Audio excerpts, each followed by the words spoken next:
Hi guys, this is gsnmon.com and I'm here with a handset called the HTC Desire 820 or HTC Desire 820. It's a mid-range phablet that was announced at IFA 2014. It's the follow-up of the HTC Desire 816 and that one was a phablet that we liked a lot. That's why we're very interested in its follow-up. So we're dealing here with a device that costs a price tag of $350 as far as we know in USA. So $350 gives you a 5.5 inch phablet with some pretty solid specifications on board. This model comes with a glossy plastic case, as you can see here, and just like the predecessor had. It's not slippery in spite of being glossy plastic. It's quite a big phablet, as you can see right here, and obviously since it's a phablet and since it's big, one-hand usage isn't exactly an option here, although I have to say it handles that pretty decently. Okay, so let's get to the figures. HTC Desire 820 measures 7.7 millimeters in thickness. It's actually thinner than the HTC Desire 816 that measures 7.9 millimeters in thickness. It weighs 155 grams while the predecessor weighed 165 grams, so that's a 10-gram decrease. It has rounded corners, as you can see, and also slightly rounded edges. The bezels of the screen are quite big, but this is a mid-range device, so you don't need to worry about that aspect. The device is a bit of a fingerprint magnet at the side and at the front and even at the back, depending on the color version you're buying. The device is quite light and plasticky and feels a bit like a toy because of the texture of its plastic case. This phablet has at the front camera, the BoomSound speakers and the sensors, and now we move at the back where we find the main camera that protrudes quite a bit, and it's easy to cover with the hand, and it has a plastic ring around it. We got the flash here and nothing else at the back. At the top we find the audio jack and a microphone, while at the bottom we only find the micro USB port. On the left side there is a lid. It can be opened like this and it covers up 2 SIM slots and a micro SD card slot. If you have the single SIM version, it's a nano SIM card slot. If you have the dual SIM version, 2 nano SIM card slots and the micro SD all available here under a lid, just like the predecessor, only this time the lid doesn't feel as flimsy. On the right side we got the on-off button and the volume buttons with a gray accent that frankly speaking I don't quite like. It makes the device feel a bit cheaper, this gray accent that's also available for the camera and for the side of the phone, so the white and gray version doesn't quite cut it for me as far as the color choice goes. Anyway, let's get back to the buttons. They have good feedback and overall the design is okay for a phablet. At least the device is light, it's quite easy to use, it's very comfy to hold, but the camera is a bit easy to cover. Other than that, it's like a very nice toy to have. As far as the hardware is concerned, the HTC Desire 820 offers a 5.5 inch screen with a resolution of 1280 over 720 pixels, and this time we got Gorilla Glass 3 protection that the predecessor didn't have. The screen is an IPS LCD and the processor inside the phone is a Qualcomm Snapdragon 615. It's an octa-core 64-bit unit. We also get an Adreno 405 GPU. Other specs include 16GB of storage on this device, and there's also a micro SD card slot that can increase the storage with up to 128 gigs. As far as the RAM goes, we get 2GB and the camera as well. At the front there's an 8-megapixel shooter for selfies, while at the back there's a 13-megapixel shooter with LED flash. On the connectivity side we get the full coverage. We get 4G LTE, Wi-Fi dual band, Wi-Fi direct, DLNA, Bluetooth 4.0, GPS, GLONASS, NFC, FM radio and micro USB 2.0. In the section we like to call others, well, we can find an accelerometer, proximity sensor, ambient light sensor, stereo speakers and compass. As far as I know there's no notification LED, but I may be mistaken. In case there is one, it should be here, but so far I haven't seen it, although in the settings area there's something that's related to notification flashing. Anyway, the battery here is a lithium polymer unit with a capacity of 2600 mAh that on paper offers 424 hours of standby or 22 hours of talk time as far as we know. In our test, that involves HD video playback on a loop with Wi-Fi on and brightness of 50%. Let's see how much time we achieved. So we achieved a time of 7 hours of 13 minutes of continuous video playback. Meanwhile, the HTC Desire 816, the predecessor, achieved 7 hours and 44 minutes with the same battery capacity, so just a half an hour more. So overall we're doing fine even compared to the predecessor. We are above the LG G3 that has a similar diagonal and only achieved 5 hours and 6 minutes of playback, but we are below the flagships, the ones from this year and the one from last year. With average use, you'll get about 1 day or 1 day and a half from this model, once again with average usage, which means some phone calls, a bit of gaming, some web browsing, picture taking and all that. Basically 1 day of regular use or even 1 day and a half. We did an extra test. It's the PC Mark 1 that simulates continuous usage, and we got to 5 hours and 25 minutes. Meanwhile, the OnePlus One scores 5 hours and 15 minutes, so we're doing fine again. We also beat the LG G Flex 2 that scores 5 hours and 7 minutes in the same test. Okay, so overall the battery is pretty much okay for this mid-range phablet. The charging takes quite a bit, 2 hours and 57 minutes, while the predecessor required a huge 3 hours and a half, so that's an evolution. Overall the battery is good, and if you want more from it, you can squeeze more from it thanks to the power saving options. This is it, power, and we got power saver that will conserve CPU usage, reduce the screen brightness, turn off vibration feedback, and put the data connection to sleep when the screen is off. This is the power saving mode. There's also an extreme power saving mode. You can set up its activation at a certain level, and this is what it's all about. It changes the UI, offers access to the minimal basic features, and it also sets up the interface as tiles. It dims the screen and the data will be off in standby. Of course, this extends the battery greatly, maybe even double it if I'm being optimistic. Okay, back to the settings area. There's more to see in the battery department. So we got here, aside from the power saver and extreme power saver, we got battery usage, history, battery level, sleep mode that turns off data connectivity during long periods of inactivity, and finally fast boot. Okay, now let's talk audio. As you can surely notice, we got front-facing BoomSound stereo speakers on this phablet, and as usual for HTC we got a pretty simple music player with a simple UI and the organization of tunes in recently played, artists, albums, songs, playlists, and that's about it. Okay, other than that, the settings are very basic. We got no equalizer here. We got settings for album art, artist photos, lyrics, and Wi-Fi only. So I guess it's time to actually check out the acoustic experience. Here we go.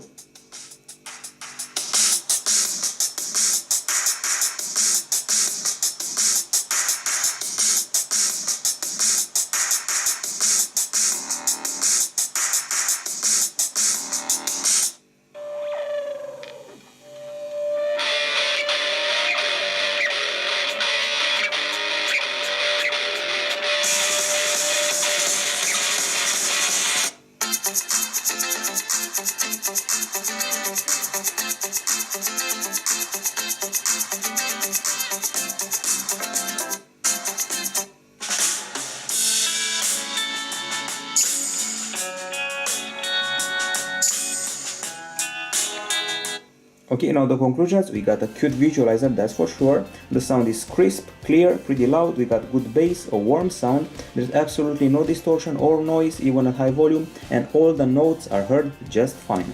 Now let's see the headphones. That's the pair that comes with the phablet. Here we go. As you can see, they're not the high-end headphones that come with the HTC One M8 or the One M9. They're a bit more angular in design. Still, they fit well in the ear. They got a flat wire so they don't get tangled. They got a small remote. Once again, pretty comfy, very loud, and I do mean very loud. Be careful with them. Good bass and perfect percussion. One of the best percussions I've heard on headphones. Also great guitar. There's a special BoomSound option you'll find in the settings area. Keep in mind there is no equalizer here. There aren't any very cool settings to play with. Just that singular option here. So BoomSound on or off, and only available when you're using headphones. Well, what it does is it makes sort of a surround effect. It increases volume and bass a bit, and that's pretty much it. Since we have connected the headphones, we can show you FM radio with a very basic interface. It finds stations pretty fast and works pretty well. Now we also have a decibel meter that we use to test our devices, and let's see what came out of this device's test. So first things first, we tested the phone with the back facing the decibel meter. We achieved 79.3 decibels, which is underwhelming, and then with the front we achieved 81.6 decibels. This was testing a special sound that we use and we play back. However, when gaming we achieved a better 84.4 decibels, so that's the final value, 84.4 decibels. Meanwhile, the iPhone 6 Plus will score an 83.8 decibels, so we beat it by only a bit, and the predecessor scored a bit more, 85.4 decibels for the Desire 816. Frankly speaking, from what I remember, the Desire 816 was a bit louder than this model. By the way, the player you saw before comes with FLAC support, and obviously these BoomSound speakers are no match to the ones of the HTC One M8 or even the HTC One M9, but overall the acoustics remain good. Now I want to talk about the screen. This is a 5.5-incher IPS LCD, 1280x720 pixels, Gorilla Glass 3 protection. The predecessor didn't have it. Sunlight behavior is what I would call so-so, not exactly crisp, but also not exactly dim, so it behaves decently in sunlight. There's no video player, we're going to have to rely on the gallery, which means we don't have subtitle options, sadly. The gallery supports AVI files, MP4 files, MKV files, WMV files, and once again, no subs, so let's check out the video. No special options here, maybe aside from the screenshot option. It's clearly oversaturated and a bit whitish. In the scenes that are more lighted, you'll find a whitish hue. The screen is pretty bright. It's crisp, but pixel density is not very high, and you can actually feel that. We got wide viewing angles, and reflectivity isn't a problem here, luckily. I also have to mention that this model does not have a deep black, and the pixels are of the RGB stripe kind. You can see them here. These are the pixels of the device under the microscope, RGB stripe. We also measure the brightness with a lux meter, and we achieved a level of 393 lux units on white. It's good. We're past the Sony Xperia Z2 or the LG G3 that achieved 300 plus units. The Desire 816 had 362 units, so we beat it as well. It's a bit brighter than the predecessor, and the screen is quite good and quite bright, so no objection here, nothing to complain about, and it can even rival the HTC One M9 that wasn't particularly bright. Okay, in the settings area, if you go to the display and gestures, you won't find anything special here. There's no color calibration. We got font style, font size, brightness, including an auto brightness option, screen timeout, flash notifications, what I was saying earlier, app notifications, media gesture, and that's it. There's no color calibration once again. Okay, we reached the camera area, and I have to get my Muse. And by Muse I understand the subject that we're going to film and take photos of. Okay, so at the back we're getting a 13 megapixel shooter with a BSI sensor, 28mm lens, f2.2 aperture, and it's a 4:3 sensor. Those are exactly the same specifications as the ones of the camera from the HTC Desire 816, basically the same camera with a single LED flash. At the front we got an improved selfie shooter, this time an 8 megapixel shooter compared to the 5 megapixel one of the Desire 816.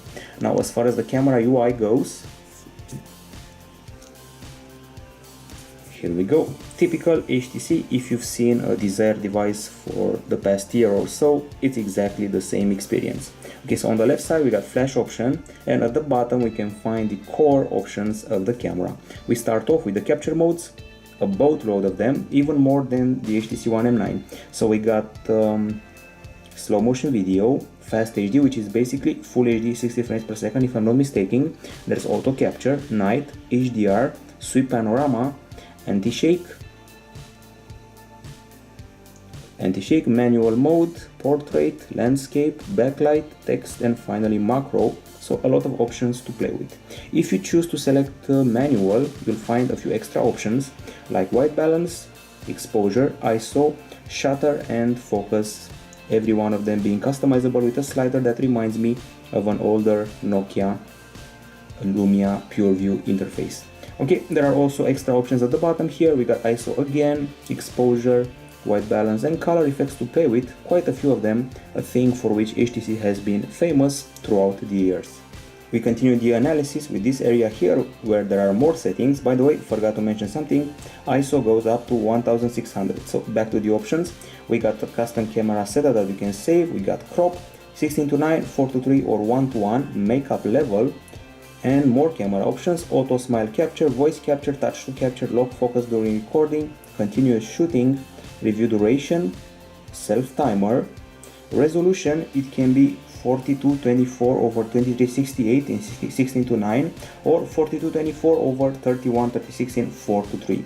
Then there are the image adjustments, which are contrast, saturation and sharpness, as well as video quality settings. You can film in full HD or HD if you want to.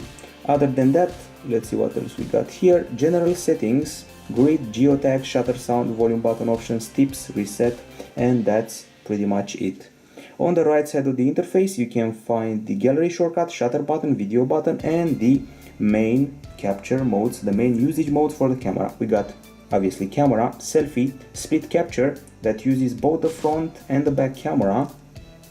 And once again, you can put your face into the picture, so you can use both the front and the back camera at the same time with split capture.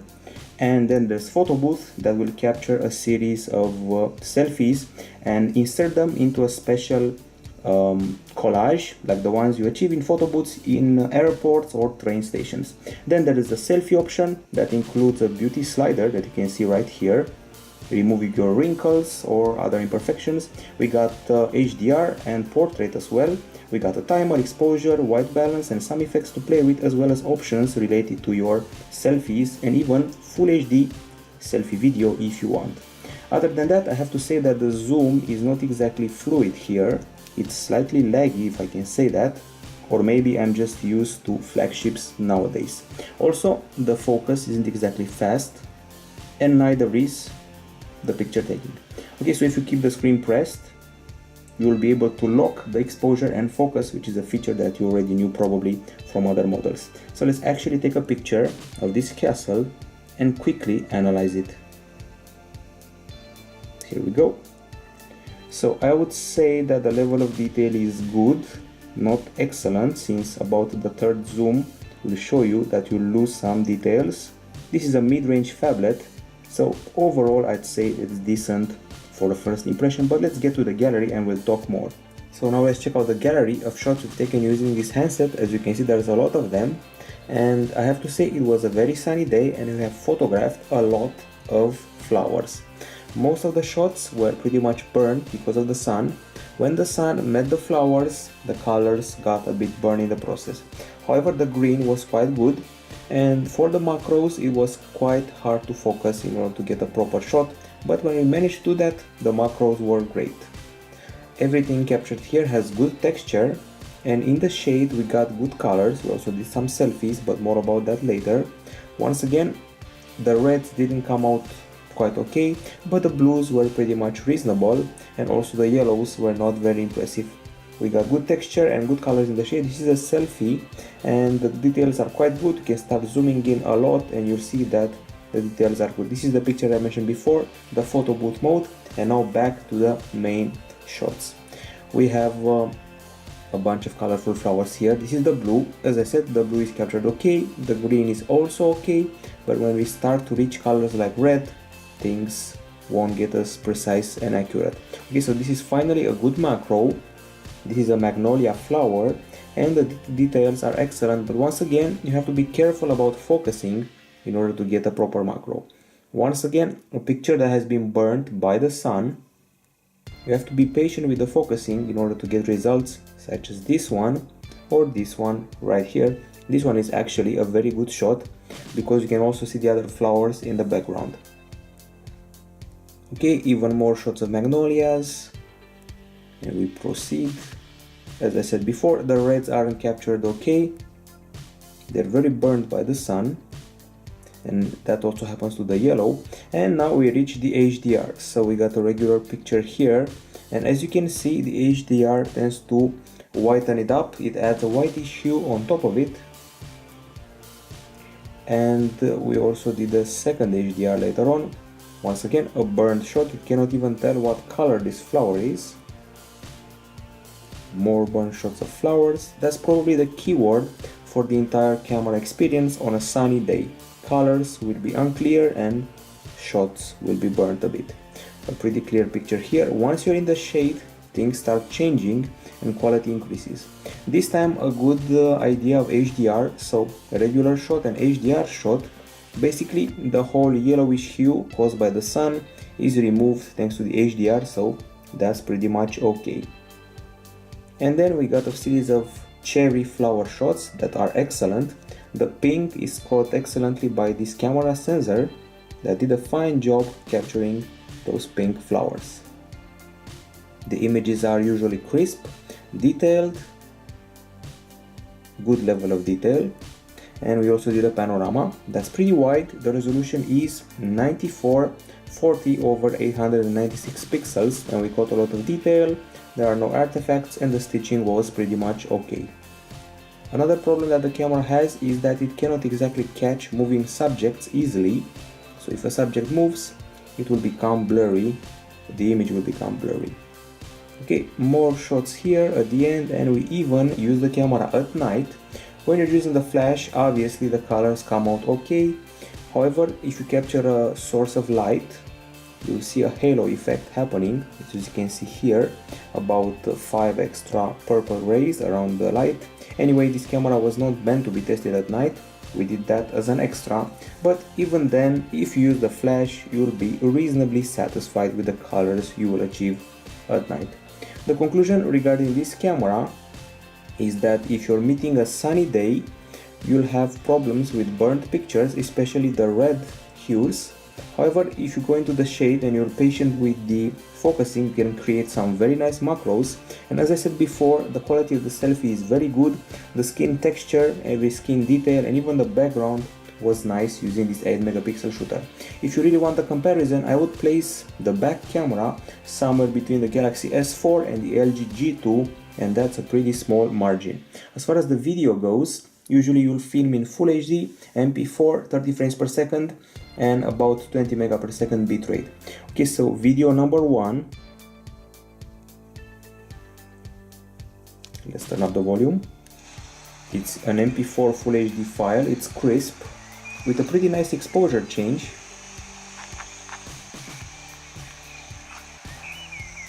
This is an area with too much lighting. And suddenly we move to an area with less lighting and the exposure changes in a pretty good way. As you saw, the video was also a bit burnt, which was a problem also present in the pictures. For those of you wondering what's the audio like, well, when you're capturing video, you will also capture stereo audio, which is quite good. By the way, this sample you're seeing right here is the 720p 60 frames per second sample. It's the fast HD option that I mentioned before. I was telling you that it's actually full HD. Well, it's only HD at 60 frames per second. As you can see, it's very cinematic. Feels like you're watching a movie. But if you're watching it on a PC, you will feel that the quality isn't as crisp as you want it. It's only HD, and on a full HD screen that can be felt. Cinematic motion feels like a documentary and not very crisp. Okay, the next video here involves a cat, and it also involves zoom. It's a full HD video with pretty poor stabilization, and the quality of the image is lost when zooming in. If you look at this cat on your PC, you'll see that it's pixelated because of the zooming in, and also I'm unhappy with the stabilization. Video number 4, it's all about slow motion with the feline again. The resolution is pretty low here. You'll find that out later on when we have a cooler slow motion, and zoom in very cool. And we proceed and start looking for more videos. We should also have a video of cherry flowers. Here we go. This video suffers from burnt colors and a bit of strange blurriness at some point. Usually these flowers, these pink flowers, should be crisp. However, somehow they managed to be blurry. We got good audio once again, and pretty much okay exposure change while filming. I promised you a cool slow motion video, and I'm here to deliver. So we saw some ducks flying around, and this is the video I managed to capture. Two ducks were fighting, and here we go.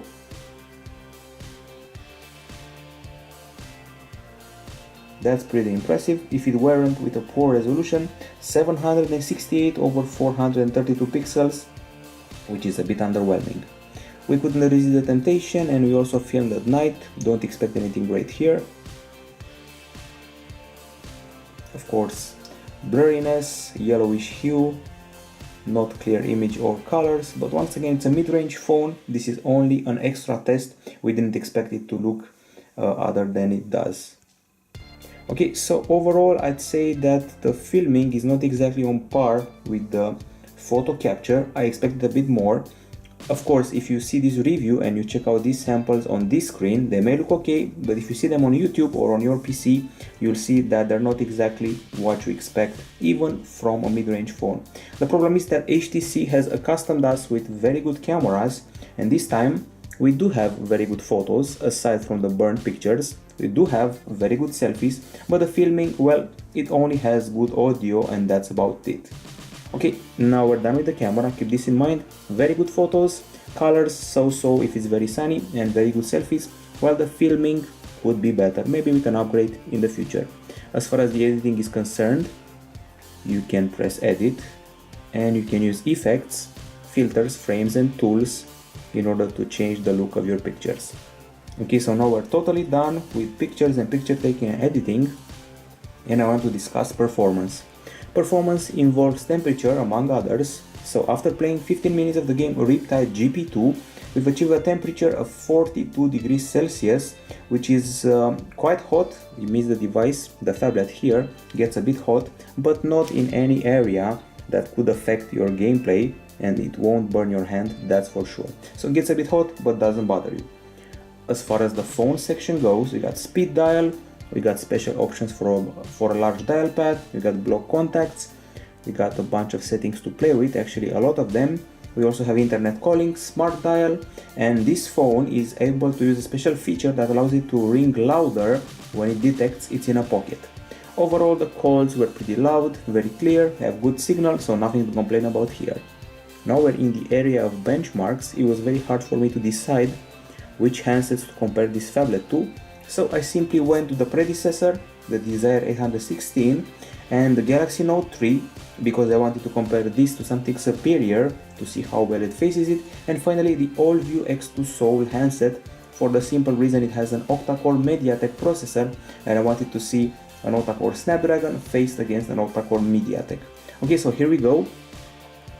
We start with Quadrant. In Quadrant we scored 20,058 points, while the HTC Desire 816 scored 12,736, Galaxy Note 3 21,000 points, and all-view X2 Soul 14,654 points.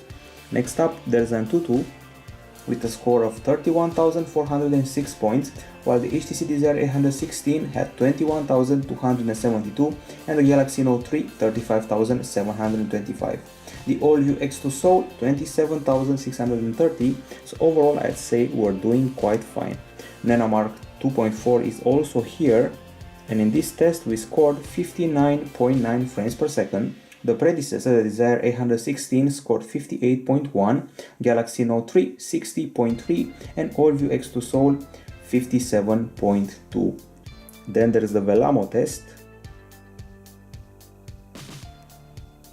And in the Velamo test we managed to score, let's see,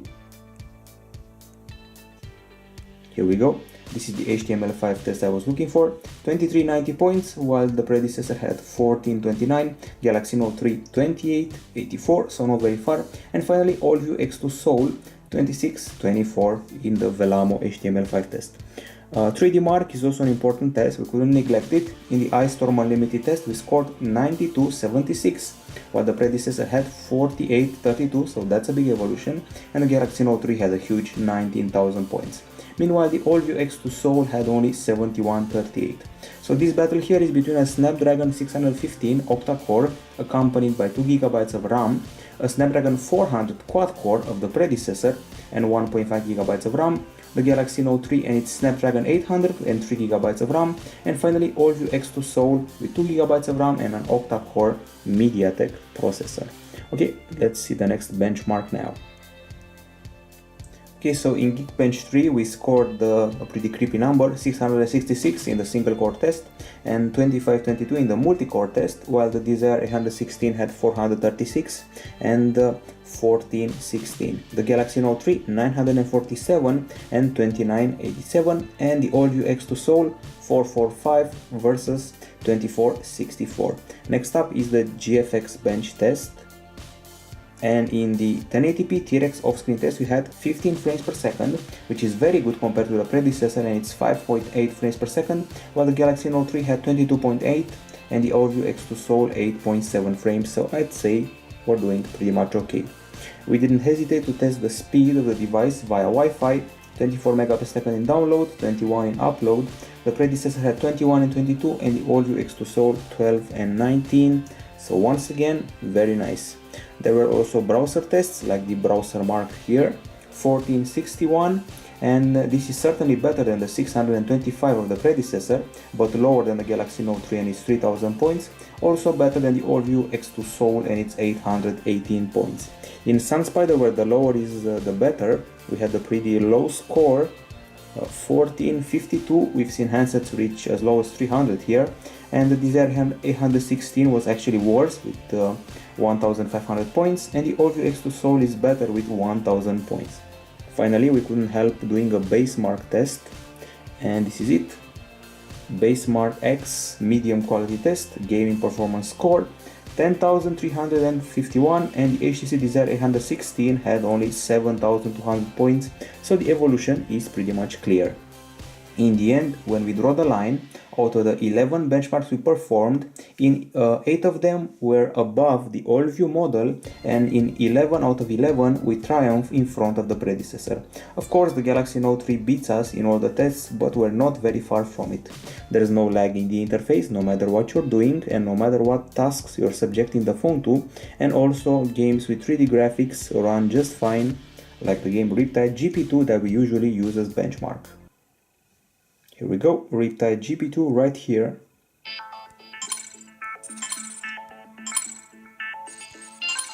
Great lighting, dynamic shadows and all that. Water effects, speed sensation on the track, responsive control, and here we go. I have to say that feels like a lower end game after playing Implosion on this phablet. Implosion is a very complex game. It's a hack and slash title that looks excellent and ran perfectly on this device. As you can see, Riptide Gp2 is no problem for it either. Very cool water effects, very nice speed sensation, and that's about it. Okay, now we go to the OS and UI area. If you're wondering what the software is here, we're about to find out. By the way, the device was recently updated, not to KitKat, not to Lollipop, excuse me, it stays at KitKat. We got Android 4.4.4 with HTC Sense 6.0 on top, and we also have those brand new themes. As usual, this is a HTC phone, so we got Blinkfeed on the left side of the screen. That includes your news and social networking feeds. It can include Twitter, it can include Facebook, Google+, you can also include GSM Dome. You can find us in this list here with a bunch of unboxing videos lately. You got highlights and you got other options here like compose, services and apps, add content, remove content, and other things like that. You can add the LinkedIn feed, Tumblr, Twitter, Zoe, Google+, Facebook, Calendar, Foursquare, or Flickr. Okay, so this is Blinkfeed in a nutshell. You already know it from other reviews and other devices. Multitasking is done with 9 thumbnails. You can flick up to close them and they get rearranged, or close them all at once. As far as the browser goes, here it is. This is the stock browser on the device. You can also opt for Chrome if you want to, and we're going to load gsm1.com. The browser is reasonably fast, doesn't win any awards, but it's pretty fluid. Pinch to zoom works fine. And the keyboard, it's been a trend recently that HTC implemented huge keyboards on this device. This one is pretty well spaced, it's very easy to type something in it, and as you can see, well spaced, huge buttons, very easy to handle on a 5.5 inch screen. And now if you pinch the screen, you'll be taken to the widgets area. You can also see the widgets, apps and shortcuts. The widgets are divided between the stock Android ones and the typical black and white ones that HTC proposes. You can clearly see a tendency for black, white and some gray in those widgets. Of course, they managed to look pretty fine while being minimalistic. And they include the cool weather widget that has been here from immemorial times, even the devices from the HTC Touch series, if I remember well. Okay, so HTC Sense 6.0 brings a minimal interface with lots of black, white and gray, of course the trademark green. The UI is simple, the icons are simple, there's no gloss. It's also very fluid and efficient at doing what it does, which is handling a phablet, a smartphone. In the drop down area, you can gain access to the notifications, and if you do a dual finger swipe to the bottom, you can see the quick settings, including ones for Do Not Disturb, HTC Mini Plus or power saving. And then we go to the settings area where there are the usual options related to connectivity, media output, personalization of home screens, wallpapers, apps, widgets, screen panels, themes, ringtones and other stuff like that, accounts and sync, location, security, accessibility, backup, display and gestures, sound, call, apps, storage, power, language and keyboard, and finally date, time, printing and about. Now we're getting to the apps area, and I want to talk about the pre-installed apps. We got a lot of bloatware here. We start off with the mail, calendar and maps, of course Google Maps. Very fluid experience on the big screen and pretty fast localization of our position. Okay, then we got the gallery and we got Zoe, that for a while now has not only been focusing on creating a Zoe but also on socializing with people. You can offer them favorites, post a comment or even remix their Zoes. You can discover people, you can find friends in this app, so it's also a social networking app. If you want to create a Zoe, it's as simple as tapping what I just tapped. You select your content, including videos and photos, you press OK, and then you'll be able to choose a theme, basically a filter, a music, and you'll be all set. People already know Zoe from a few years ago, so it's not exactly a huge change, maybe some UI tweaks and maybe that social networking aspect. Okay, so then we got this media folder with music, YouTube, play music, FM radio, play books, play newsletter and photos. Then we got the Google folder, Chrome, Gmail, Google+, news and weather, Hangouts, voice search and play games, Facebook, and the car mode that offers huge icons and voice command, so you won't be distracted while you're behind the wheel.